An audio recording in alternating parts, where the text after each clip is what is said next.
There are a couple of things on the 7.3 Power Stroke cooling system that could have been done a little better than what they were done. The first of them is the thermostat housing. It's made out of this really thin, really cheap material, and once you bolt it down, it kind of warps a little bit, and if you ever have to remove it, it's really questionable whether or not it's going to seal. They say buy a new thermostat housing when you change your thermostat, but who wants to do that? There is a better way, and that's what I'm going to show you right now. It's one of these. This is a machined aluminum thermostat housing. I'll put a link down in the description to where you can see this exact one I bought on Amazon. If you decide to buy it through that link, they do throw the channel a small percentage. It doesn't cost you anything extra, and it's a way to, you know, help support the channel and help keep making useful videos like these. But there are a lot of different places you can get these. Amazon has 4 or 5 different options. This one's from Sinister Diesel. A couple of the diesel performance sites sell these also, so look around, find one you like. They're all really similar. They're all machined aluminum. They're all anodized, at least that I've seen in what research I did. But tonight we're going to put one of these on to replace my currently leaking factory unit. And since I just bought this truck, since it is 20 years old and has almost 300,000 miles, we're replacing the lower radiator hose because I drained all the coolant out of it, not only as good preventative maintenance to change it, but also because it had a leak and I didn't know where it was going to end up being. But we're also going to be fixing another design flaw that fortunately Ford skipped on this one, but I did have on my 2001 F350 with 7.3 Power Stroke. There were 2 different options for upper radiator hoses on these trucks. There was one hose made for the trucks with 2 alternators that had like an ambulance package or something, and then there was another hose made for trucks that only had 1 alternator. And the hose that was made for single alternator trucks went from the radiator through the belt down to the thermostat housing.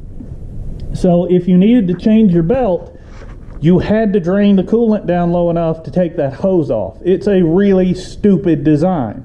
Fortunately, this truck already has it, and you can put it on any of these 7.3 Super Duties. This is what they call the dual alternator hose. It is a Gates part number 22433. I bought this one on Amazon for like 18 bucks. I'll put a link to that in the description as well, but I know you can get them at any local auto parts store. There are some silicone hoses out there that have this type of design if you want to kind of upgrade and never have to worry about it again. These constant pressure hose clamps work really well, but they can be a pain in the butt to deal with. You know, most guys use pliers for that, but that can be tricky if they're not easily accessible like this one is. There's another tool you can use to do that. It's this set of cable pliers right here. A lot of different companies make them. You can get them at a lot of different places. I'll put a link down to these on Amazon, of course, so you can go see them there if you're interested. But you put it over the clamp, squeeze the pliers together. The pliers ratchet and lock so it stays released, and then you just slide it off, unclip the pliers, and you're done. Doing it with a pair of hose pliers or channel locks or something like that does work, but you guys have seen those, I'm sure, in some weird places sometimes, and you can't always get to them like that. So that's just another option to think about that'll make your life easier if you want to spend a couple bucks on it.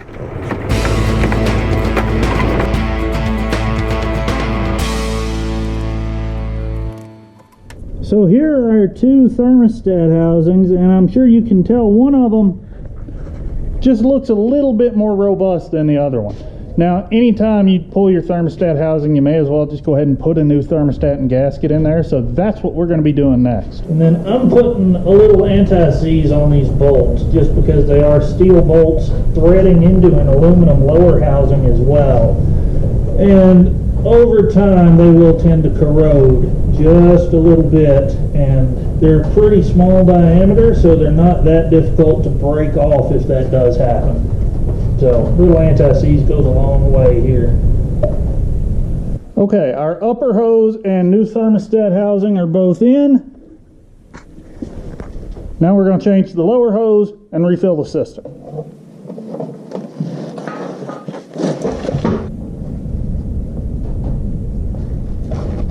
So I was just under here tightening up the hose clamp on the lower radiator hose, and I found this.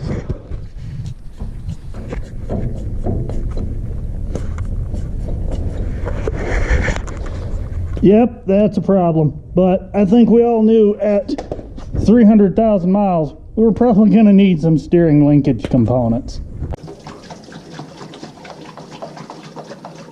So we got all our new parts in, we got the system refilled. The level isn't exactly perfect, it's pretty close, but I'm not too worried about it because we got to start the truck and I'm sure it's going to have a couple of air pockets in there that have to burp out.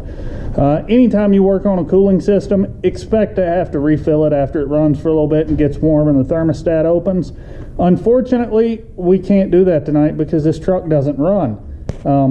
That's an issue I am in the process of addressing. This thing currently won't start. So, to be quite honest, I've never heard it run since I bought it, but that's okay. We bought it knowing it was going to be a project.